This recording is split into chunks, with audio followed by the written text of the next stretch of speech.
বলে আল্লাহ আমার বানাইলো, হাতও দিল না, পাও দিল না, আবার বলে জাহান্নামের ভিতরে একটা গর্ত আছে, সেই গর্তটা ওই লোকের সাইজে, আল্লাহ ওইটারে দিয়া বরাট করম, এই জন্য বানাইছি। এই লোক আমরা হইলে বেজার হইতাম, আমরা হইলে রাগান্বিত হইতাম, কষ্ট পাইতাম, কিন্তু লোকটা উত্তর দিছে আলহামদুলিল্লাহ, সুবহানাল্লাহ। লোকটা ডাক দেখো আলহামদুলিল্লাহ, এতদিনে জানলাম আমার মালিক আমারে বেহুদা বানায় নাই। আমার মালিক আমারে কাজের জন্য বানাইছে। হায় রে, আমি এতদিন মনে করছি আমারে মনে হয় আল্লাহ তার প্রশংসা শুনে হাত পা সব দিয়ে দিছে, সুবহানাল্লাহ। পরিপূর্ণ সুস্থতা দান করছে, শুধু এখানে ছোট্ট একটা পরীক্ষায় সে পাস করছে, সুবহানাল্লাহ। আমরা হইলে জাগাত ফেল মারতাম, ঠিক নেই? কইতাম দেখছত নি আমার হাতও দিল না, ভাও দিল না, আবার হয় জাহান্নামের ভিতরে করে ঢুকাইব, নবীরে শুরু করে দিল গালাগালি, ঠিক নেই? আমরা যেই তালের মানুষ। কিন্তু এই লোক এত খুশি হয়েছে আল্লাহর প্রতি, যে যাক আমি খুশি, আমার মালিক একটা কাজও লাগাইছে, আমার বেহুদা বানাইছে না। আল্লাহ তার প্রশংসা শুই না, নে বান্দা তোরে পূর্ণ সুস্থতা দিয়ে দিলাম, সুবহানাল্লাহ। এবার মুসা নবী তার কাছ থেকে চলে গেল, পাইছে বড় লোক, ওই যে কোটি কোটি টাকার মালিক, এত সম্পদ সে রাখবে কোথায়? ওই লোকের মুসা নবীর আটকাইছে, দাঁড়ান। গেছিলেন আল্লাহর কাছে, বললাম সম্পদ পাইয়া এখন বুঝি আল্লাহর শুকরিয়া আদায় করা বন্ধ করে দিব? না, এটা হতে পারে না। আমার মালিকের শুকরিয়া আদায় আমি বন্ধ করতে পারবো না। যেই মালিক এত কিছু দিল, সেই মালিকের শুকরিয়া আদায় করা বন্ধ করব না। এই জন্য উনি আবার শুকরিয়া আদায় করা শুরু করছে। আল্লাহ ওনার এখানে দিতি আছে, সুবহানাল্লাহ। কথাগুলি এখান থেকে শিকার আছে, মনোযোগ দিয়ে শুনলেন। ওই লোক শুকরিয়া আদায় করার কারণে মালিক তার ধন সম্পদ বাড়ায়া দিছে না কমাইছে? ভাই সাহেব কথা কই না, বাড়াইছে না কমাইছে? বাড়াইছে। তাহলে আল্লাহ শুকরিয়া আদায় করলে বাড়ে না কমে? এখান থেকে বোঝা গেল মালিকের শুকরিয়া আদায় করলে কমে না, বরং বাড়ে। আল্লাহ বলেন লা ইন শাকারতুম লা আযীদান্নাকুম ওয়া লা ইন কাফারতুম ইন্না আযাবি লাশাদীদ।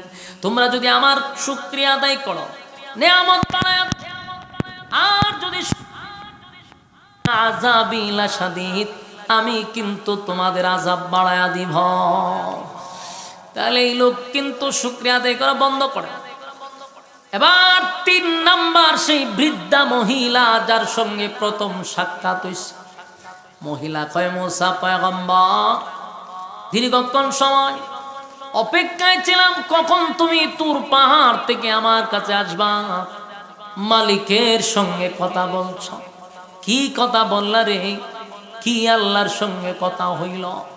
আমি যে তো গরিব, একবার খাইলে আর একবার খাইতে পারি না, ছোট একটা ঝুপড়ি ঘর, আমার শরীরে কাপড় নাই, পেটে খাবার নাই। ও মুসা পয়গম্বর, আল্লাহর কাছে কি বলছো?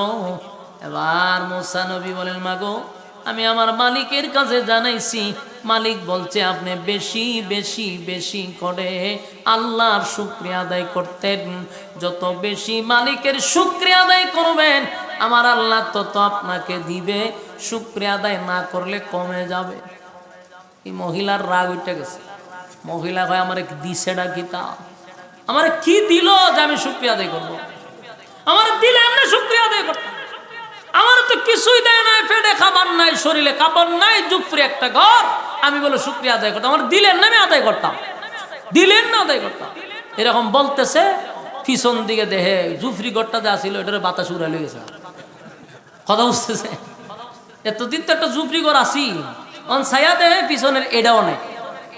অহন মহিলা মাটির তেরে কাহা আসিন তো একটা গর্ত আসি, তখন তো এটাও নাই।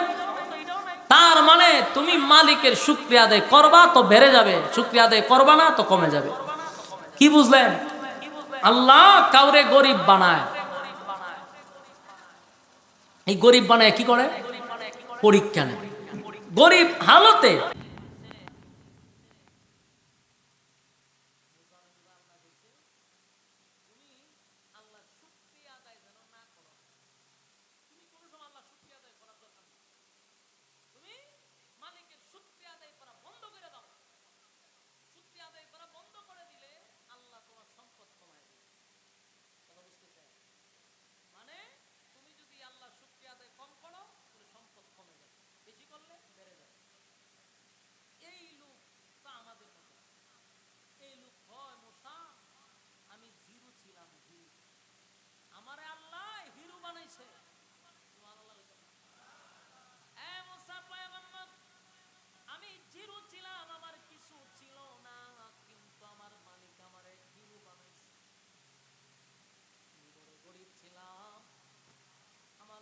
আমার এত সম্পদ দান করছে আর আমি এত